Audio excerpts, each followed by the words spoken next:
அருட்பெருஞ்சோதி அருட்பெருஞ்சோதி தனிப்பெரும் கருணை அருட்பெருஞ்சோதி. எல்லா உயிர்களும் இன்புற்று வாழ்க, வள்ளல் மலரடி வாழ்க வாழ்க, கொல்லா வருதம் குவளை எல்லாம் ஓங்குக, நல்லோர் நினைத்த நலம் பெறுக, நன்றி நினைத்த எல்லோரும் வாழ்க இசைந்து. உலக மக்களே, அறிவார்ந்த அன்பர்களே, ஆண்மநேய ஒருமைப்பாடுடைய அன்பர்களே, வல்லப்பெருமான் நமக்கு அருளிய திருவெட்பாவில் அருட்பெருஞ்சோதி ஆண்டவருடைய திருவிளையாடல் எப்படியெல்லாம் நடந்தது என்பதை விளக்கி கூறியிருக்கிறார்கள். அதை பார்த்து கொண்டிருக்கிறோம். அருட்பெருஞ்சோதி ஆண்டவருடைய திருவிளையாடல் தொடர்கிறது. அருட்பெருஞ்சோதியுடைய திருவிளையாடல் 1823 ஆண்டு தொடங்கி 30/1/1874 இரவு 12 வரைக்கும் 51 ஆண்டுகள் எப்படியெல்லாம் திருவிளையாடல் செய்து தன் மகனை ஆட்கொண்டார் என்பதே தான் ஒவ்வொரு பாடலின் மூலமாக, ஒவ்வொரு திருமுறையிலிருந்தும், ஒவ்வொரு பதிகத்திலிருந்தும், ஒவ்வொரு பாடலிலிருந்தும் விளக்கமாக நாம் பார்த்து கொண்டிருக்கிறோம். இந்த பிரபஞ்சம் தோன்றிய காலத்திலிருந்தே கிரேத யுகம், திரேத யுகம், துவார யுகம், கலியுகம், இந்த 4 யுகங்களிலுமே சமயங்களும் மதங்களும் மார்க்கங்களும் உருவாகிவிட்டன. சமய தலைவர்கள், வைஷ்ணவ தலைவர்கள், கௌபார தலைவர்கள், இப்படி சமயத்தினுடைய தலைவர்களெல்லாம் ஆலயங்களை உருவாக்கி, அந்த ஆலயங்களுக்கு ஏற்றபடி வழிபாட்டு முறைகளை உருவாக்கி மக்களை வழிபட செய்து விட்டார்கள். அதோடு மட்டுமல்ல, ஒவ்வொரு குலத்திற்கும் குல தெய்வம் என்று பெயரிட்டு அந்த குலத்தினுடைய பெரியவர்களால் உருவாக்கப்பட்டு உயிர்களை பலி கொடுத்து மக்களை வழிபட செய்து விட்டார்கள். இதை யாரும் தடுத்த பாடில்லை. 4 யுகங்களிலும் முடிந்துவிட்டது. 43,20,000 ஆண்டுகள் முடிந்துவிட்டது. இதன் பிறகு சமயங்களும் மதங்களும் மார்க்கங்களும் அழிகின்ற காலத்தில், அது மறைகின்ற காலத்தில் உலக மக்களுக்கு ஒரு சன்மார்க்கம் தேவை, சுத்த சன்மார்க்கம் தேவை என்பதற்காக சுத்த சன்மார்க்கத்தை நிறுவி அதை தன்னுடைய மகனுடைய கையில் ஒப்படைத்து உலக மக்களை அதிலெல்லாம் சேர்த்து உலக மக்கள் இன்பமாக வாழ வேண்டும் என்பதற்காக தன்னுடைய செல்வ பிள்ளையை, தன்னுடைய அருமை மகனை ஒரு தாயின் வழியாக இந்த மண்ணிலுக்கு வருவிக்க செய்தார் அருட்பெருஞ்சோதி ஆண்டவர். உபசாரத்தால் பெற்ற ஒரு தாயின் கருவறையில் இருக்கும்போது எப்படியெல்லாம் தன் மகனுக்கு அருளை கொடுத்தார் என்பதை, திருவிளையாடல் செய்தார் என்பதை நாம் திருவெட்பாவிலே ஒவ்வொரு பாடலின் மூலமாக பார்த்து கொண்டிருக்கிறோம். அதன் பிறகு நமது பிள்ளை பெருமானவர்கள், நமது குழந்தை இறைவன் வல்லப்பெருமானவர்கள் இந்த மண்ணுலகை தொட்டபோது, வருவிக்க போது எப்படி இறைவன் வந்து ஆட்பட்டு மறைப்பு நிலையை கொடுத்து விட்டார் என்பதையும் பார்த்து விட்டோம். அதன் பிறகு சிதம்பரத்திலே சிறு வயதிலே சிதம்பர ரகசியம் காட்டியது, இதெல்லாம் நாம் பார்த்து விட்டோம். அதன் பிறகு வருவிக்கவுற்று 1ஆம் ஆண்டிலிருந்து 8 ஆண்டுகள் வரையிலும் எந்த விதமான ஒரு அருளையும் கொடுக்காமல் மகனை தவிக்க விட்டு கொண்டிருக்கிறார். நல்லா புரிஞ்சுக்கணும். நீங்க வல்லப்பெருமான் வந்து இறைவனாகவே வருவிக்க விட்டவர். அந்த நிலையை மக்கள்கிட்ட யாரும் சொல்லலை. அதான் காரணம், வேற ஒன்றும் இல்லை. இறைவனுடைய திருவிளையாடலை யாரும் சொல்லவே இல்லை. 8 ஆண்டுகள் வரையிலும் நமது குழந்தை இறைவன் வல்லப்பெருமான் அவர்கள் தான் யார் என்று தெரியாத நிலையில், மனம் ஒரு நிலையில் இல்லாமல் மிகவும் துன்பப்பட்டு கொண்டிருக்கிறார். அதன் பிறகு 8 ஆண்டுகள் கழித்து இந்த 51 ஆண்டை 8 பிரிக்கிறார் அருட்பெருஞ்சாண்டவர். அதுக்கடுத்து 9ஆவது ஆண்டிலே வந்து தன் மகனை ஆட்கொண்டு, மகனே, என்னால் நீ வருவிக்க உற்றவன் என்ற நிலையை மட்டும் அவருக்கு காட்டிவிட்டு மறைந்து விடுகிறார். மறைப்பு நிலை ஏற்படுகிறது. நமது பிள்ளை பெருமானவர்கள் எந்த நிலையில் இருந்து கொண்டிருக்கிறார் என்பதை ஒவ்வொரு பாடலின் மூலமாக நாம் பார்த்து கொண்டிருக்கிறோம். ஆட்கொண்ட பிறகு அங்கே திருவருள் முறையீடு தொடங்குகிறது.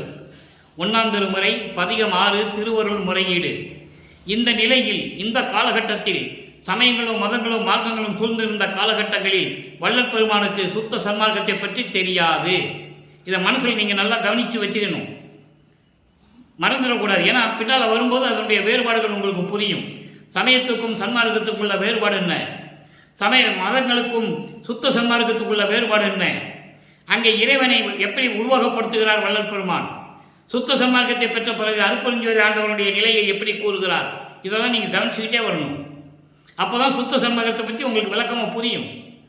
இப்போ திருவருள் முறையீடு நடக்கிறது.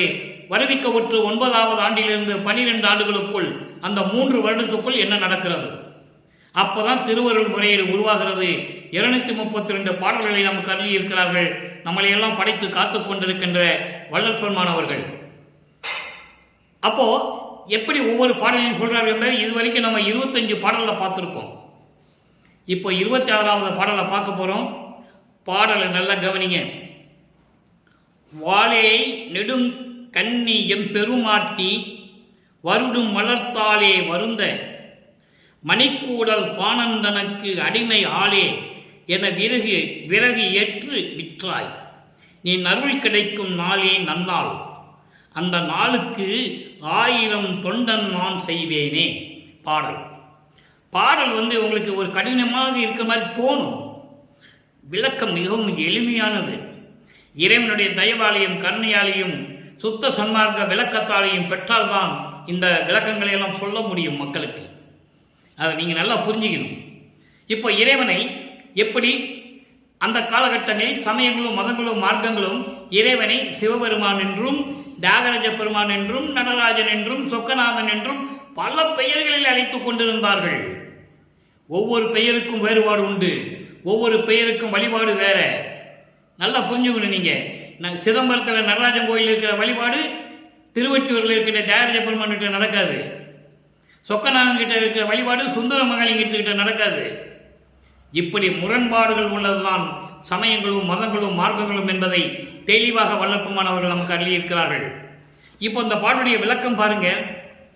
வாள் போன்று நீண்ட நெடிய கூர்மையான கண்களை உடைய எம்பெருமாட்டி. எம்பெருமாட்டி என்பது என் அன்னை சிவகாமி வள்ளி. நல்ல கவனிச்சிக்கணும். திருமால் பிரம்மன் ருத்திரன் மகேஸ்வரன் சதாசிவம் இவங்கெல்லாம் பதத்தலைவர்கள். பிரம்மன் திருமால் ருத்திரன் மகேஸ்வரனுக்கு உருவம் உண்டு, சதாசிவனுக்கு உருவம் இல்லை, அவன் அருவமாக இருக்கின்றவன். இவர்கள்லாம் பதத்தலைவர்கள். அருப்பெருஞ்சோதி ஆண்டவர்கள் உருவாக்கப்பட்டு பதத்தலைவர்கள், இறைவனுடைய அருளால் உருவாக்கப்பட்டவர்கள். அதான் பதத்தலைவர்கள்னு பேர். அவங்களுக்கு 5 உலகங்களை கொடுத்து 5 தொழில்களை கொடுத்து பிரபஞ்சத்தை இயக்க சொன்னார். அதுக்கான காலகட்டங்கள் முடிந்து விட்டது. 51 ஆண்டுகள் பாக்கி இருக்கும் காலத்தில் தான் 43,20,000 வருடத்தில் 51 ஆண்டுகள் பாக்கி இருக்கிறது. அதன் பிறகு இந்த பிரபஞ்சத்தை இயக்க ஒரு ஆள் வேணும். பிரம்மனையும் திருமாலையும் மற்ற இந்த பதத்தலைவர்கள் நம்புறதுக்கு அவர் தயாராக இல்லை. அதே போன்று பிரம்மனுடைய மனைவி சரஸ்வதி, திருமாலுடைய மனைவி லட்சுமி, ருத்திரனுடைய மனைவி ருத்திரை. இவங்க 3 பேரும் சிவகாமி வள்ளியை வணங்குகிறார்கள். அப்ப சிவகாமி வள்ளி வேற, நல்லா கவனிச்சுக்கணும். அதே மாதிரி திருமாலூர் ருத்திரனு பிரம்மன் இவங்கெல்லாம் அருப்பெருஞ்சோதி ஆண்டவரை வணங்குகிறார்கள். அருப்பெருஞ்சோதி ஆண்டவர் வேற. இந்த நிலைகளெல்லாம் நீங்க பார்த்துக்கிட்டே வரணும், ஒவ்வொரு பாடல்கள் சொன்னதை. இப்போ என்ன சொல்றாருன்னா, அழகான கண்களை உடைய என் அம்மை இருக்கிறாளே சிவகாமி வள்ளி, அவர்கள் வருடுகின்ற திருவடிகளை உடைய இறைவன் ஒரு காலத்தில் மதுரை மாநகரிலே தெருவிலே விறகு விற்று சேமநாத பாகவர் என்பதிய ஒரு புலவனுடைய இருமாப்பை ஆணவத்தை அடக்கிய இறைவன் அதற்காக மதுரை தெருவிலே விறகு விற்றுக் கொண்டிருந்தான் என்று சொல்லுகிறார். சொக்கநாதனை சொல்லுகிறார். நல்லா கவனிச்சுட்டே வரணும். அதை சொல்றாரு, வருந்த மணிக்கூடல். மணிக்கூடல் அழகான கூடல் நகர். அப்ப மதுரைக்கு கூடல் நகர்னு பேரு.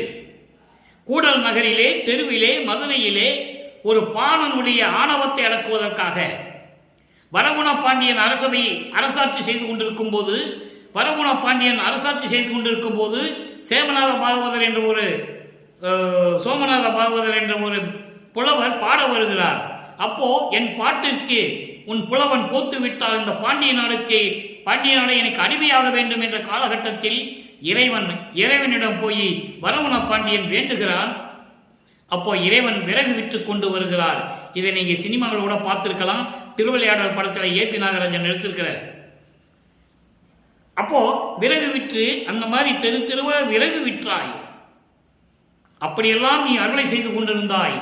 உன்னுடைய அருள் எனக்கு எப்ப கிடைக்குதோ அதுதான் எனக்கு நல்ல நாள். அந்த நாளுக்காக நான் எதிர்பார்த்து கொண்டிருக்கிறேன். அதற்காக 1000 தடவை, எத்தனை தடவை வேண்டாலும் 1000 தடைகள் வேண்டும் என்றால் 1000 தடவைகள், அதாவது அந்தந்த நேரத்தில் நான் வழிபட தயாராக இருக்கிறேன் என்று சொல்லுகிறார். வாள் போன்று நீண்ட அழகான கூறிய கண்களை உடைய என் அம்மை சிவகாமி வள்ளி வருடுகின்ற அந்த திருவடிகள் வருந்த வலிக்க அழகான மதுரை மாநகரில் விறகை தலையில் சுமந்து கொண்டு தெருவாக விற்றுக் கொண்டிருந்தாய். வரகோண பாண்டியன் அரசாட்சி செய்து கொண்டிருக்கும் போது அங்கே சோமநாத பாகவதர் என்ற ஒரு புலவர் பாண்டிய நாட்டுக்கு அடிமையாக வேண்டும் எனது புலமைக்கு என்று சொல்ல அவனுடைய ஆணவத்தை அடக்கினாய். அதற்காக தலையிலே விறகு சுமந்து நீ திருவிளையாடல் செய்து கொண்டிருந்தாய். என்ன சொல்றாரு? சமயங்களும் மதங்களும் மார்க்கங்களும் இதைதான் சொல்லிக் கொண்டிருந்தன.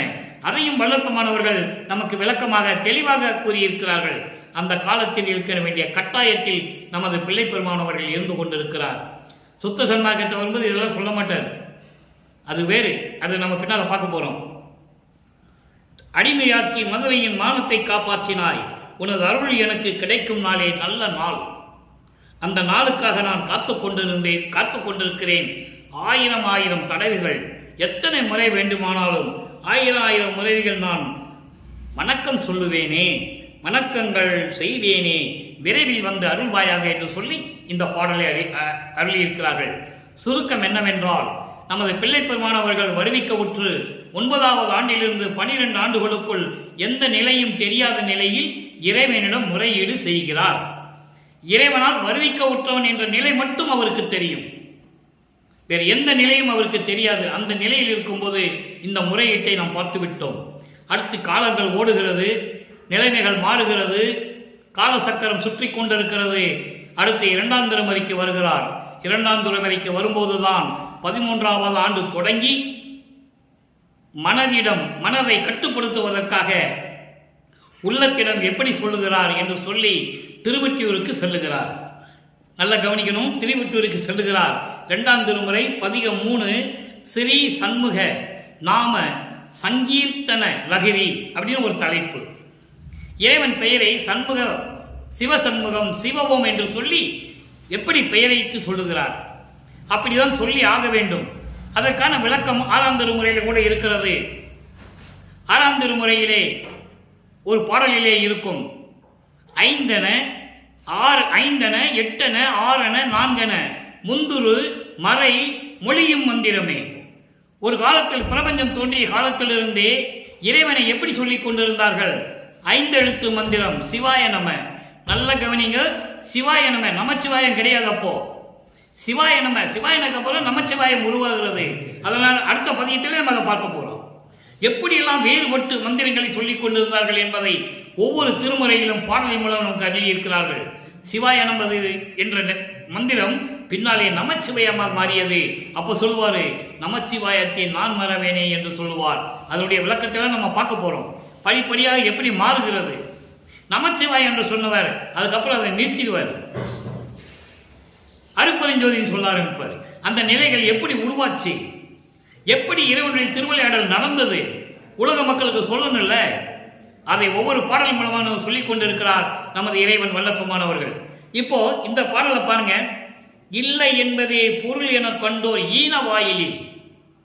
ஈனமான வாயில், வாயில்னா வாசல், வீட்டு வாசலில் போய் ஏன் நிற்கிறேன்னு கேட்கிறாரு மனதை.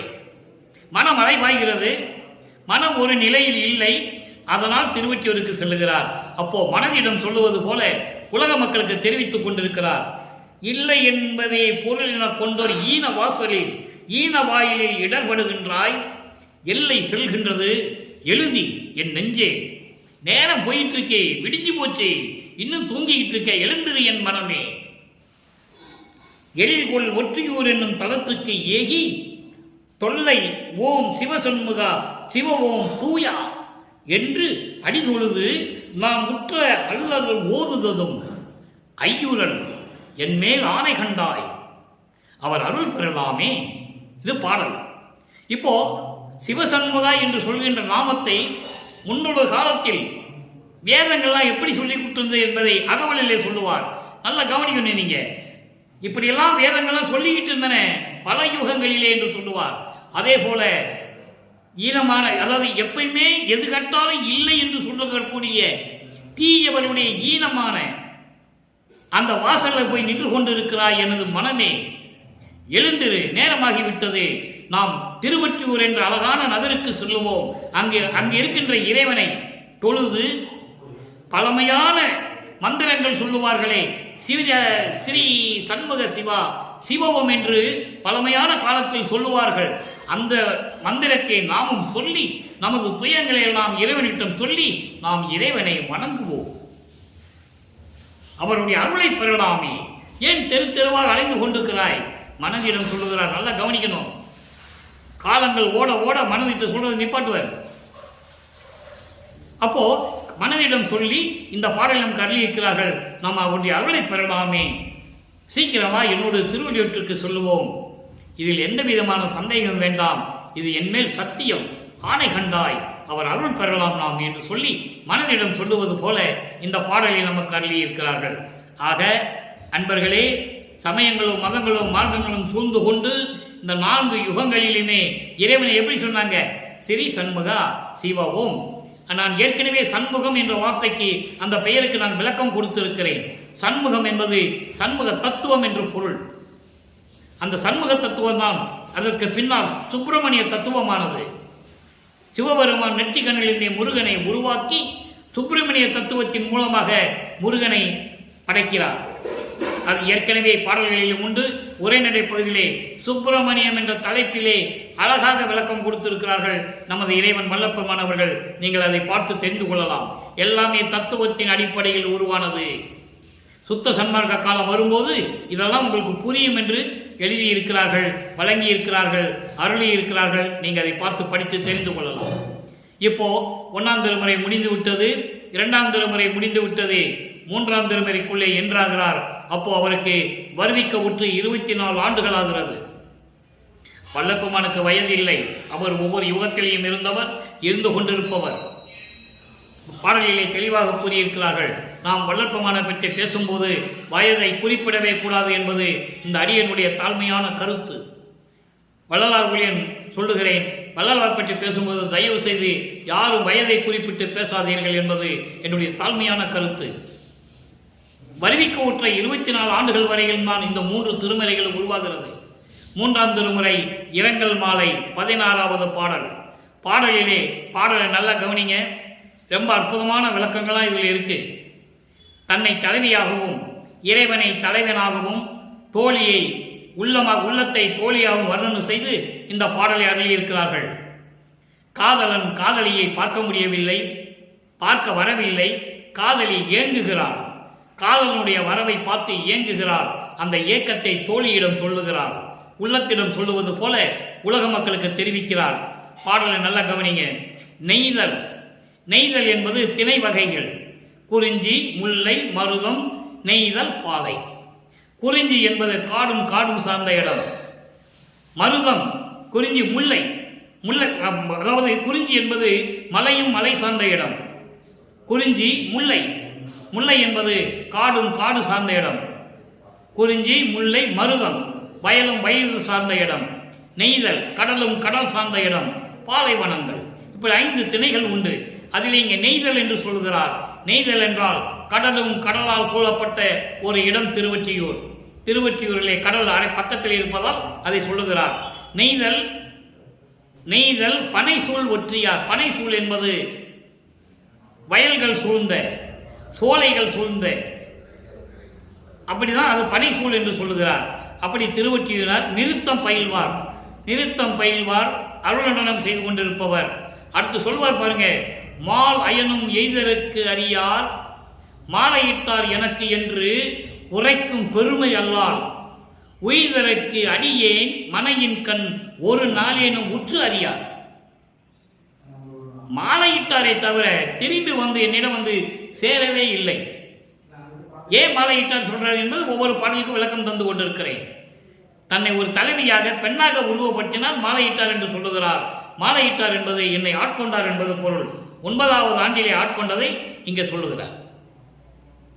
உய்தருக்கடியேன் மனையின் கண் ஒரு நாளேனும் உற்று அறியார், கொய்தருக்கரிதாம் கொடியே தோழியை வர்ணிக்கிறார். உள்ளத்தை, என் குறையை எவருக்கு கூறுவேனே என்று சொல்லுகிறார். அதாவது கடலும் கடல் சூழ்ந்த இடமாகிய, சோலைகளும் பண்ணைகளும் சூழ்ந்த இடமாகிய திருவொற்றியூரிலே இருக்கின்ற இறைவன், அருள் நடனம் செய்து கொண்டிருக்கின்ற இறைவன், பிரமனும் திருமாலும் பார்க்க முடியாத இறைவன், அப்படிப்பட்ட இறைவன் என்னிடம் வந்து எனக்கு மாலையிட்டு, அதாவது என்னை ஆட்கொண்டு சென்று விட்டாரை தவிர அந்த ஒரு பலனை தான் நான் கண்டேன். மற்றபடி நான் மேம்படுவதற்காக நான் நல்ல நிலைக்கு செல்வதற்காக திரும்பவும் என்னிடம் வந்து சேரவில்லை. என்னிடம் வந்து ஒரு நாள் கூட வந்து சேரவில்லை. அப்போ இறைவன் தன்னை 9வது ஆண்டில் ஆட்கொண்டது, அங்கே திருவிளையாடல் செய்தது, அதன் பிறகு இறைவன் தன்னை பார்க்கவில்லை என்பதை 3ஆம் திருமுறையிலே சொல்லுகிறது. இதெல்லாம் இறைவனுடைய திருவிளையாடல் என்பதை நீங்கள் புரிந்து கொள்ள வேண்டும். உற்று அறியார் அருமையான என் தோழியே, என் உள்ளமே, இந்த குறையை நான் யாரிடம் போய் சொல்லுவேன்? நீங்கள் ஒரு வித்தியாசத்தை நல்லா கவனிக்கணும். 1ஆம் திருமுறையிலையும் 2ஆம் திருமுறையிலையும் எப்படி சொல்லுவார்? சிவாய நமன் சொல்லு, ஓம் சிவாய நமன் சொல்லு, இப்படியெல்லாம் சொல்லுவார். ஆனால் 3ஆம் திருமுறைக்கு வரும்போது இறைவனே, இந்த குறையை நாம் யாரிடம் போய் சொல்லுவேன் என்றுதான் சொல்லுவார். நீங்கள் கவனிச்சுட்டே வந்தீங்கன்னா உங்களுக்கு நல்லா புரியும். தினமும் இந்த பதியத்தை பாருங்க. கிடைக்கறியாத ஒரு அற்புதம் திருவற்பா. பிரபஞ்சத்தின் உண்மைகளை சொல்லக்கூடியது திருவற்பா. நீங்க மற்ற எந்த புராணங்களையும் சரி, தேவாரம், திருவாசகம், திருமந்திரம், எந்த நூல்கள் இருந்தாலும் சரி, இறைவனை போற்றி போற்றியே பாடியிருக்கும். திருவற்பா அப்படி அல்ல, இறைவனால் படைக்கப்பட்டது.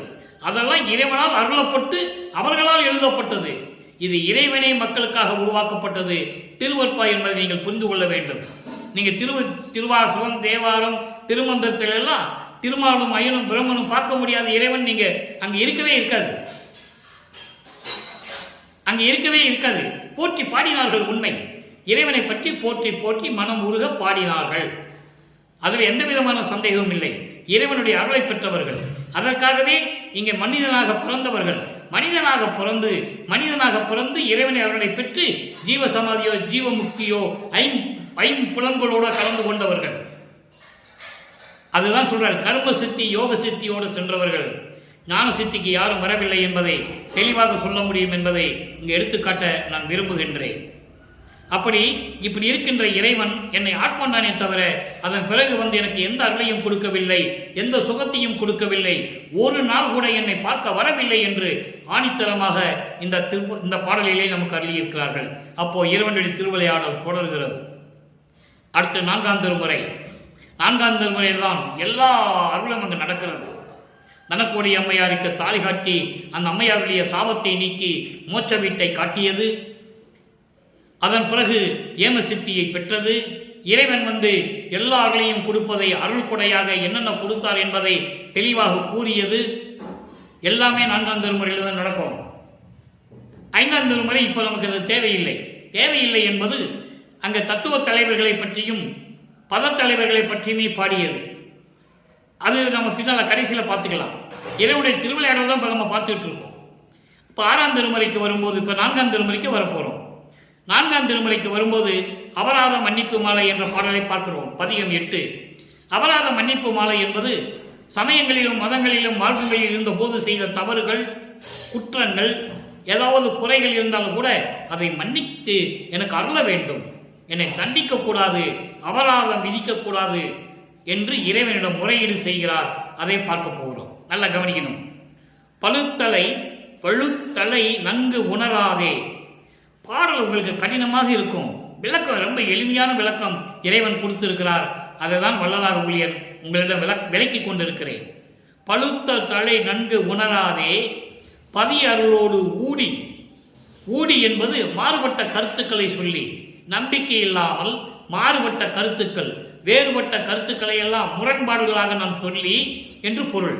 ஊடி பழுது புகன்றேன், கருணை பாங்கு அறியா படிவேன், புழுத்தலை ஏன் புகன்ற பிழை பொறுத்து அருளல் வேண்டும் சொல்லிட்டாரா? இதான் அபராத மன்னிப்பு மாலை. மன்னிக்க வேண்டும், பொறுத்து அருள வேண்டும். அபராதம் கொடுத்துடக்கூடாது, தண்டிக்க கூடாதுன்னு சொல்றாரு. அடுத்து பாருங்க, புண்ணியதம் உள்ளகத்தே நன்னிய மெய்ப்பொருளே, கழுத்தலை நன்கு அணிந்த அருளும் கருணை நெடுங்கடலே, கால்மலர் என் தலை மீதுதான் மலர வைத்தாய். வந்துட்டாரா? இறைவன் வந்துட்டாரு. இது 6ஆம் திருமுறையிலே சொல்லுவாரு. எப்படி? ஒரு திண்ணையில படுத்திருந்தேன், பாடல் இருக்கு. அப்ப நம்ம விளக்கம் வரும்போது அந்த பாடல் வரும். இது ஒரு விளக்கத்தை மட்டும் முன்னுரையா சொல்றேன். ஒரு திண்ணையில படுத்திருக்கிறாரு, இறைவன் வருவான்னு அவருக்கு தெரியும். நல்லா கவனிக்கணும். இவன் மகன் அங்கதான் படுத்திருக்கான்னு இறைவனுக்கும் தெரியும். திருவிளையாடல் நடந்து கொண்டு இருக்கிறது. வந்து இவர் தலைமையில அந்த பக்கம் திரும்பி அவருடைய காலை இவர் தலைமையில வைக்கிறார். இவருக்கு புரிஞ்சு போச்சு, அப்பா வந்து தலைமையில காலை வச்சு ஆசீர்வாதம் பண்றான்னு இவருக்கு புரிஞ்சு போச்சு. ஆனா தெரியாத மாதிரி காலை தட்டி விடுறாரு. அவருக்கு தெரியும் இவன் முடிச்சுக்கிட்டு தான் இருக்கிறான், இவன் காலை தட்டி விடுறான்னு சொல்லி அவருக்கும் தெரியும். சிரிச்சுக்கிட்டே அந்த பாதத்தை அடித்து வைக்கிறார் தலைமையில. இவரால் அதுக்கு பாதத்தை எடுக்க முடியல. நல்லா புரிஞ்சவனுக்கு நீங்க அடித்து வச்சுக்கிறார். இவரால் அந்த கையை வச்சு அந்த பாதத்தை அந்த திருவடியை தள்ளி எடுக்க முடியல அப்படின்னு ஒரு பாடலில் சொல்லுவார். அருமையாக இருக்கும். அதை தான் இங்கே சொல்கிறாரு, முன்கூட்டியே சொல்கிறாரு. கால் மலர்னா திருவடி, என் தலை மீது தான் மலர வைத்தாய், அடுத்து விழுத்தலைவர் போற்ற மணிமன்றில் நடம்புரியும் மெய்மை அறிவு அருவுருவாய் விளங்கிய சற்குருவே. இது பாடல். இப்போ அந்த பாடலை விளக்கம் பாருங்க, எப்படி இறைவனுடைய திருவிளையாடல் நடக்குது. ரொம்ப பூரிப்பா இருக்கும், நீங்க தொடர்ந்து பார்க்கணும். பழுத்தலை நன்கு உணராதே. பழுத்தலை என்பது அதாவது அருள் அனுபவத்தை உணராது உனது அருளோடு வேறுபட்டு குறைகளை சொல்லிக் கொண்டிருந்தேன். குறைகளை சொன்னேன், குற்றங்களை சொன்னேன், மனம் தாங்க முடியவில்லை, சொன்னேன். 9 வயசுல 9வது ஆண்டிலே வருவிக்கோட்டு 9வது ஆண்டில் ஆட்கொண்டு விட்டு நீ வாட்டு போயிட்டா நான் என்ன பண்றது? எங்கெங்கெல்லாம் போய் புலம்புறது? தெருவில் விட்டுட்டு போயிட்டியே. நான் இங்க மண்ணுக்கு வர்றதுக்கு முன்னாலே உங்ககிட்ட சொன்னேன்ல, என்னை எப்படியாவது நீ தெருவில் விட்டுருவேன்னு சொன்னேன், விட்டுட்டேயே. என் மேல ஒன்றும் பழி இல்லை. உலகம் உன்னை தூற்றும், இழிவாக பேசும், பழி சொல்லை ஏற்றுக்கொள்ளாதே, சீக்கிரம் வா என்று சொல்லுவார் ஒரு பாடலிலே. அடுத்த பதியத்தில் நம்ம அதை பார்க்க போறோம். அப்போ அந்த நிலையில் இருந்து கொண்டு நான் இப்படியெல்லாம் சொன்னேன், செஞ்சது வாசம் தாயா, அதுக்காக நீ தண்டிச்சிடக்கூடாது, நான் மன்னிக்கணும் சொல்றாரு. கருணை பாங்கு அறியா படிறேன், உனது கருணையினுடைய தன்மையை அறியாது வாழ்ந்து கொண்டிருந்தேன், தெரு தெருவா சுற்றி கொண்டிருந்தேன். புழுத்தலையேன் புகன்ற பிழை பொறுத்தரல் வேண்டும். தீய குணங்களை கொண்ட இந்த எளியவனுடைய குற்றங்களை எல்லாம் மன்னித்து, நான் சமயங்களிலும் மதங்களிலும் மார்க்கங்களில் இருந்து கொண்டு வேறுபட்ட கருத்துக்களை நான் சொல்லிக் கொண்டிருந்தது உண்மைதான். நீ மன்னித்து எனக்கு அருள வேண்டும், என்னை தண்டித்து விடக்கூடாது. புண்ணியர்தம் உள்ளகத்தை நன்னிய மெய்ப்பொருளே. புண்ணியர்கள் சிவனடியார்கள், சைவ நெறியில் இருக்கின்றவர்கள், அவர்களுடைய உள்ளகத்திலே பொருந்திய மெய்ப்பொருளே இறைவனே. அடுத்து கழுத்தலை நன்கு அணிந்த அருளும் கருணை நெருங்கடலே. அதாவது ஏற்கனவே நான் இந்த விளக்கம் கொடுத்திருக்கிறேன்.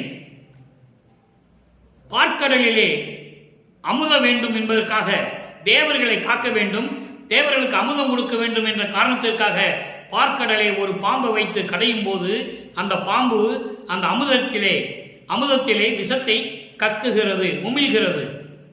உடனே தேவர்கள் எல்லாம் திகைத்துக் கொண்டிருக்கின்ற நேரத்தில் இறைவன் போய் அதை எடுத்து சாப்பிட்டு கழுத்தலை நீர்த்தி கொண்டார்.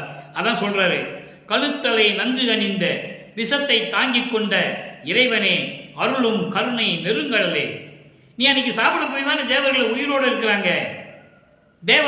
தேவர்களுடைய மனைவிமார்களுடைய மாங்கல்யத்தை காப்பாற்றினாய் என்று சொல்லுவார் ஒரு பாடலிலே. அதை உண்டு தேவர்களுடைய மனைவிகளுடைய தாலி பாக்கியத்தை காப்பாற்றினாய் என்று சொல்லுவார். அற்புதமான பாடல்கள் எல்லாம் உண்டு. அப்போ அந்த நேரத்தில் இருக்கும்போது உனது திருவடியை எனக்கு காட்சி கொடுத்து, உனது திருவிளையாடலால் என் தலை மீது உன் திருவடியை வைத்து எனக்கு ஆசீர்வாதம் செய்தாய். அப்ப அங்கே இறைவனுடைய திருவிளையாடல் நடக்குது. நல்லா புரிஞ்சுக்கணும். அந்த நேரத்தில் வல்லப்பமானுக்கு சுத்த சன்மார்க்கம் தெரியாது. அதனால இதெல்லாம் சொல்லிட்டு இருக்காரு. இறைவனுடைய நிலையை, இறைவனுடைய உருவத்தை, திருவற்றியில் இருக்கின்ற இறைவன் எல்லாம் சொல்லுவார். காலத்தின் கட்டாயம் சொல்லிதான் ஆகணும். ஏன்னா இறைவனுடைய திருவிளையாடல் நடக்குது, மகன் அங்கே இருக்க வைக்கிறாரு. அதுக்கப்புறம் சுத்த சன்மார்க்கத்தை கொடுத்த பிறகு இதெல்லாம் பொய்ன்னு சொல்லணும். திருநூறு பூசிக்கோன்னு சொல்லுவாரு, சிவாய நமன் சொல்லுன்னு சொல்லுவாரு. அதுக்கப்புறம் இதெல்லாம் சொல்லாத, தேவையில்லை, அதனால ஒரு புரோஜனம் இல்லை, பூரா குப்பைன்னு சொல்லுவார். பாடல்ல இருக்கே, யாரும் மறுக்க முடியாது, பாடல்ல இருக்கே. அப்போ அந்த நிலை வரும்போது அருப்பறிஞ்சொல்லிதான் சொல்லுவார்.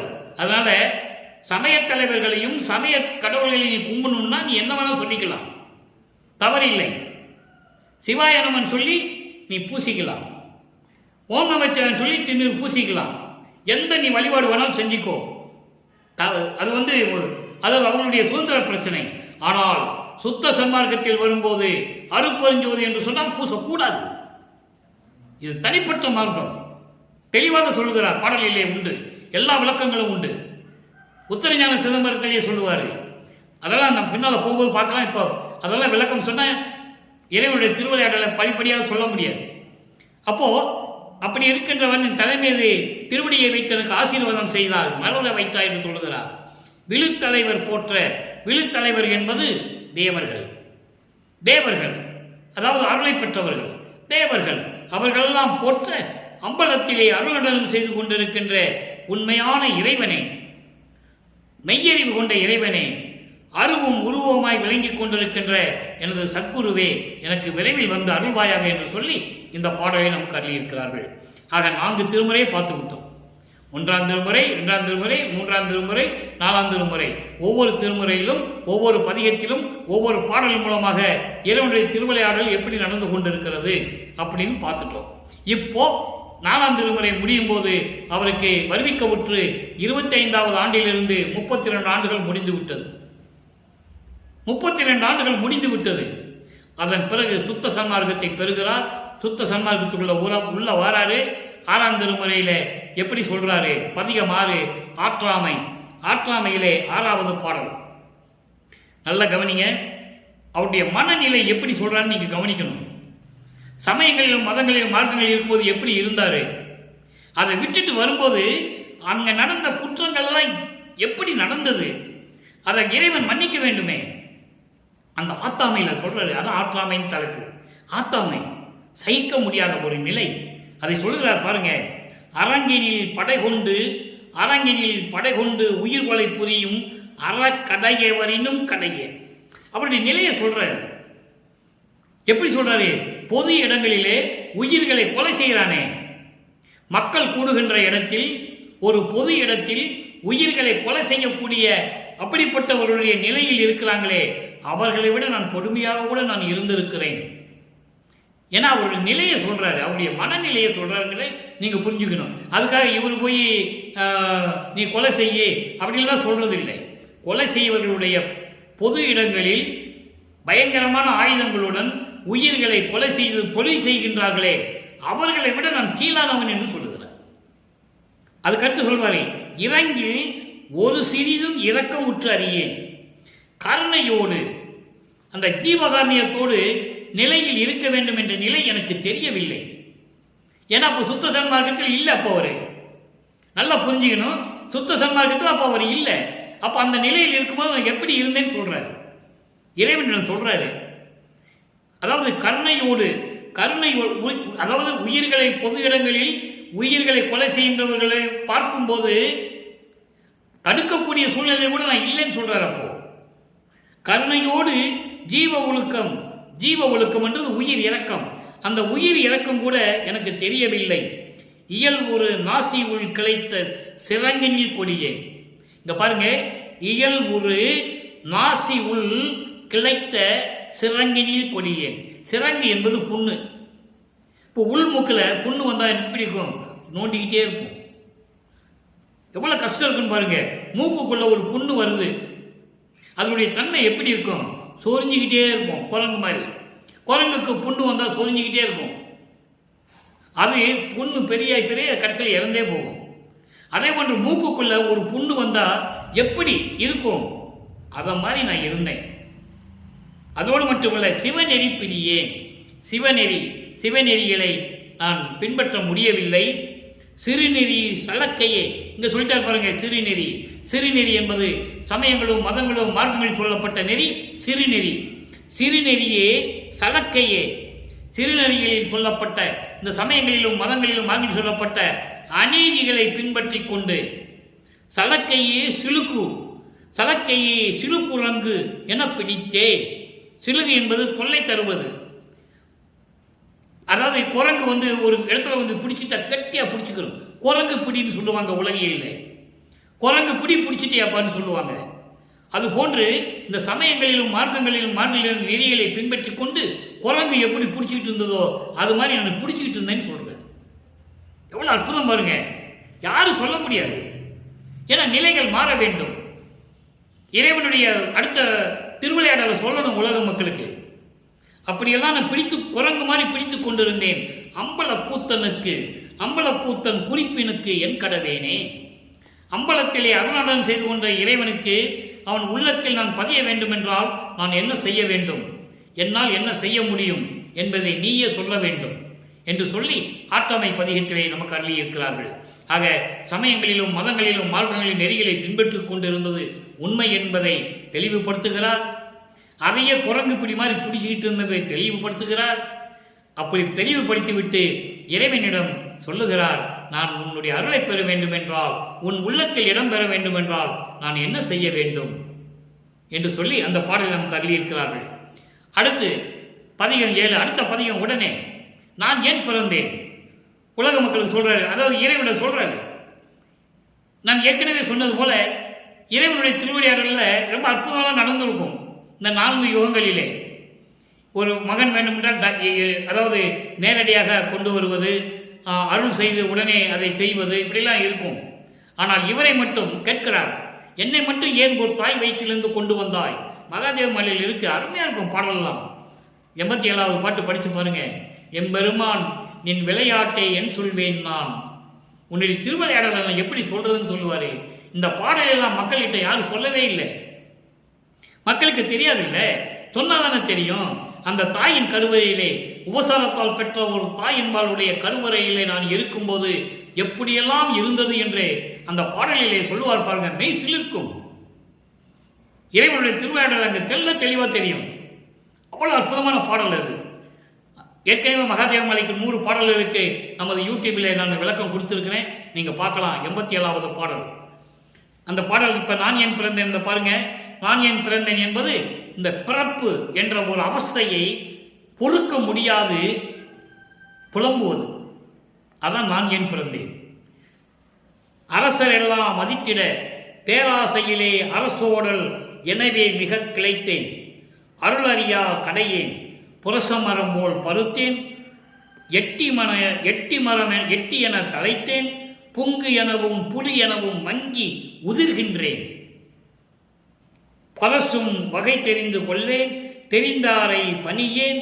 பசையறியா கருங்கள் மன பாவிகளில் சிறந்தேன். விரசு நிலத்து ஏன் பிறந்தேன். பதில் சொல்லுன்னு கேட்கிறாரு அப்பங்கிட்ட. எனக்கு ஏன் கொண்டு வந்தீங்க? உங்ககிட்ட எவ்வளவு நிம்மதியா இருந்தேன். நான் உனக்கு அடியனாக இருந்தேன், பிள்ளையாக இருந்தேன், அப்படியெல்லாம் இருந்துட்டு என்னை கொண்டு வந்து ஏன் இப்படியெல்லாம் இந்த உலகத்தில் விட்டேன்னு கேட்கிறாரு. விரசு நிலத்திடை நான் ஏன் பிறந்தேன், என் கருத்தை அறியே. வியங்கு மணிமன்று ஓங்கி விளங்கும் பரம்பொருளே. இது பாடல். இந்த பாடலுக்கு விளக்கம் பாருங்க. அதாவது பெரியோர்கள் எல்லாம், அதாவது அரசன் சொல்லுகிறார், பெரியோர்கள் எல்லாம் மதிக்கும்படி அந்த பேராசையிலே நானும் அவர்கள் போல நடித்து கொண்டிருந்தேன். எப்படி சொல்றாரு பாருங்க. எனக்கு பேராசை இருந்தது.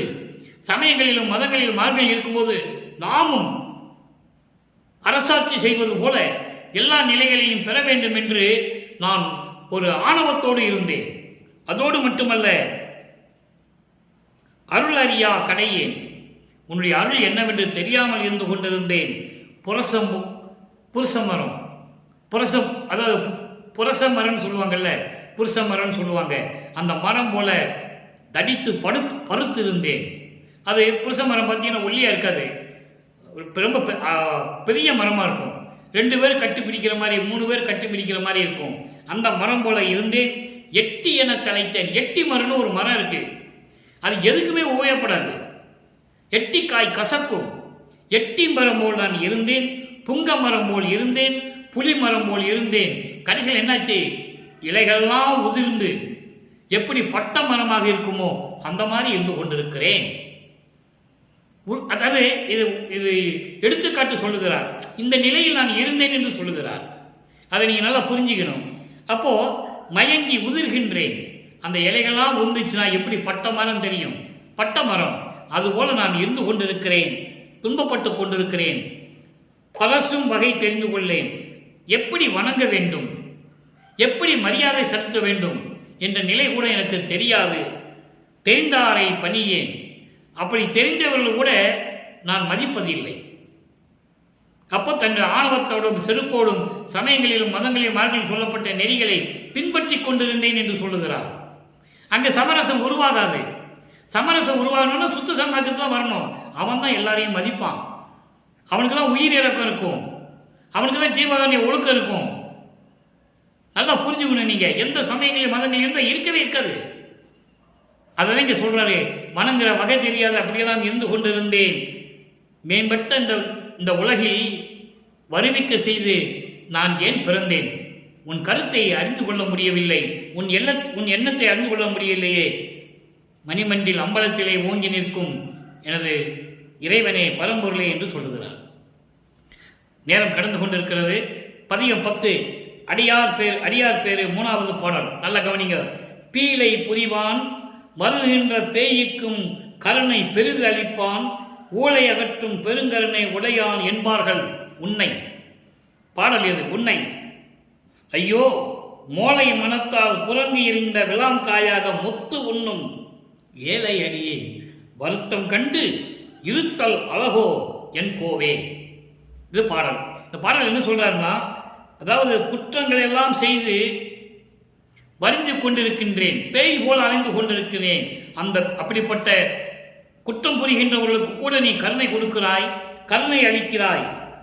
ஊழை அகற்றும் ஊழ்வினைகளை அகற்றக்கூடிய பெரும் கருணை உடையான் நீ என்று சொல்லி எல்லாரும் சொல்லிக் கொண்டிருக்கிறார்கள். ஊழ்வினை என்பது 3 விதமான ஊழ்வினைகள்: சஞ்சீதம், பிராரத்தம், அகாமியம். சஞ்சீதம் என்பது பல பிறவிகளிலே வந்த ஊழ்வினைகள். பிராரத்தம் என்பது போன பிறவியிலே நடந்தது. அகாமியம் என்பது இப்போ நடந்து கொண்டிருப்பது. இந்த ஊழ்வினைகளை எல்லாம் விலக்கி கொடுத்து இருக்கின்ற இறைவனே, குரங்கு எறிந்த விளாங்காய். குரங்குக்கு விளாம்பழம் இருக்குல்ல, அந்த காய் கூட பழம் தான் நினச்சிக்கிட்டு இருக்கும். அப்போ அந்த காயை பறித்து விளையாண்டுக்கிட்டு இருக்கு, பந்து போல விளையாண்டுக்கிட்டு இருக்கு, தூக்கி எரியுது. ஓ, பழம்தான் பொழுக்குன்னு சொல்லி அதை கடிச்சு திங்கிற நிலையில் நான் இருந்து கொண்டிருக்கிறேன். எனக்கு வித்தியாசம் தெரியாதுன்னு சொல்கிறேன். பழத்துக்கும் காய்க்கும் வித்தியாசம் தெரியல எனக்கு. அதே போல உங்களுடைய அருளுக்கும் மற்றவர்களுக்கு எனக்கு வேறுபாடு தெரியாமல் நான் இருந்து விட்டேன், என்று சொல்லுகிறார். அடுத்து, மோளை மனத்தால் குரங்கி எறிந்த விளாங்காயாக முத்து உண்ணும். இது பலன் நினைச்சிட்டு நான் சாப்பிட்டுக்கிட்டு இருக்கிறேன். அந்த நிலையை சொல்லுகிறார். குரங்கு எறிந்த விளாங்காயை பலன் நினைச்சிட்டு அந்த நிலையில் நான் இருந்து கொண்டிருக்கிறேன் என்று சொல்லுகிறார். ஏழை அடியேன் வருத்தம் கண்டு இருத்தல் அழகோ என் கோவே என்று சொல்லி இந்த பாடலை அறிவிக்கிறார்கள். அடுத்த தனித்திரளங்கள் பதிகம் 110, 135வது பாடல். நல்ல கவனிங்க, அற்புதமான பாடல். உயிர் எல்லாம் ஒரு நீ திருநடம்புரியும் ஒரு திருப்புது என அறிந்தேன், செயலெல்லாம் தவிர்ந்தேன், திருவெல்லாம் அடைந்தேன். எப்படி இறைவனுடைய திருவிளையாடல் நடக்கிறது? திருவெல்லாம் அடைந்தேன், சித்தி எல்லாம் வல்லது ஒன்று அறிந்தேன், மயிரெல்லாம் புலகித்து உளமெல்லாம் கனிந்து மலர்ந்தனன், சுத்த சன்மார்க்க பயிரெல்லாம். நல்ல கவனிங்க, சுத்த சன்மார்க்க பயிரெல்லாம் தலைக்க பதியெல்லாம் கழிக்க பாடுகின்றேன் பொதுப்பாட்டை என்று சொல்லுகிறார். விளக்கம் பாருங்க. உயிரெல்லாம் ஒரு நீ, எல்லா உயிர்களுக்கும் நீதான் கடவுள், நீதான் அருள் நடனம் செய்து கொண்டு சத்திய ஞான சபையில் இருக்கின்ற இறைவன் என அறிந்தேன். நீதான் கடவுள் என்று நான் அறிந்தேன். அதோடு மட்டுமல்ல, அச்சம் துன்பம் எல்லாவற்றையும் நீக்கி, நான் சமயங்களிலும் மதங்களிலும் மார்க்கங்களில் இருக்கும்போது ஏற்பட்ட அச்சங்களை எல்லாம் நீக்கி திருவெல்லாம் அடைந்தேன். முத்தேகத்தோடு எல்லா அருளையும் அடைந்து விட்டேன். இறைவனுடைய திருவிளையாடல் நடக்குது, அது சொல்றாரு. அடைந்து விட்டேன். சித்தி எல்லாம் வல்லது ஒன்று என்று அறிந்தேன். எல்லா சித்து வல்லமைகளையும் படைத்த இறைவன் நீதான் என்று அறிந்து கொண்டேன். ஒன்று என்பது இறைவன் அருட்பெருஞ்சோதி, நீதான் என்று அறிந்து கொண்டேன். உடம்பெல்லாம் சிலிர்த்து, அதான் சொல்றாரு, மயிரெல்லாம் புலகித்து. உடம்பெல்லாம் சிலுக்குதுன்னா என்ன போகும்? உடம்புல இருக்கிற அந்த ரோமமெல்லாம் அப்படியே நட்டமாக நிற்கும். அந்த மாதிரி உடம்பெல்லாம் சிலிர்த்து உள்ளமெல்லாம் உருகி மகிழ்ந்தேன். சுத்த சன்மார்க்க பயிரெல்லாம் தலைக்க, சுத்த சன்மார்க்கத்தை சேர்ந்த ஜீவர்கள், சுத்த சன்மார்க்கத்தை சேர்ந்த மக்கள் எல்லாம் செழிப்போடு வாழ வேண்டும் என்பதற்காகவும், அவர்கள் இருக்கின்ற இடங்களும் செழிப்பாக வாழ வேண்டும் என்பதற்காகவும் நான் இறைவனிடம் விண்ணப்பம் செய்து கொண்டிருக்கிறேன். பொதுவாக சமரச சுத்த சன்மார்க்க நிலையில் இருந்து கொண்டு நான் இறைவனிடம் விண்ணப்பம் செய்து கொண்டிருக்கிறேன். எல்லாரும் சுத்த சன்மார்க்கத்திற்கு வாருங்கள் என்று அழைக்கிறார். அப்ப இறைவனுடைய திருவிளையாடல் நடக்கும்போது சுத்த சன்மார்க்கத்திற்கு அருள் கிடைக்கும்னு சொல்றாரு. மற்றவங்களுக்கெல்லாம் பரிகாரம் தான். நல்லா புரிஞ்சுக்கணும். சுத்த சன்மார்க்கம் இருக்கிறவங்களுக்கு அருள் கிடைக்கும், மற்றவங்களுக்கெல்லாம் பரிகாரம் தான் கிடைக்கும். அதுவும் கொலையும் புலையும் தவிர்த்து இருக்கணும். மாமிசம் சாப்பிடக்கூடாது, அவங்களுக்கெல்லாம் அருளே கிடைக்காது. தெளிவாக சொல்றாரு உத்தரஞான சிதம்பரத்தில். அந்த உத்தரஞான சிதம்பரம் மலையில தெளிவாக சொல்றாரு. அப்போ இந்த சுத்த சன்மார்க்க மக்கள் இருக்கின்ற இடமும் அந்த மக்களும் சுகமாக வாழ வேண்டும் என்பதற்காக நான் இறைவனிடம் நான் சமரச நிலையில் இருந்து கொண்டு விண்ணப்பம் செய்து கொண்டிருக்கிறேன் என்று சொல்லுகிறார். இறுதியாக மெய்யருள் வியப்பு ஒரே ஒரு விளக்கம். 25வது பாடல். எனக்குள் நீயும் உனக்குள் நானும் இருக்கும் தன்மையே. எப்படி இறைவனுடைய திருவிழாவில் இறுதியாக நடக்கிறது? எனக்குள் நீயும் உனக்குள் நானும் இருக்கின்ற தன்மையை இன்று காட்டி என்று சுத்த சன்மார்க்கத்தை பெற்ற பிறகு எனக்கு காட்டி கலக்கம் தவிர்த்து சமயங்களிலும் மதங்களிலும் மார்க்கங்களில் இருக்கின்ற அந்த கலக்கத்தை அந்த குற்றங்களை எல்லாம் நீக்கி நன்மையே கொடுத்தாய். கொடுத்தாய் நன்மையே என்று சொல்லுவார். நன்மையை நீ கொடுத்தாய். தனக்கு உள்ளது தன் தலைவருக்கு உள்ளது என்று அறிஞர் சொல்வதே சரி என்று எண்ணி எனது மனம் கடித்து வெல்லுவதே. உள்ளத்திடம் உள்ள எப்படி இருக்குதான்?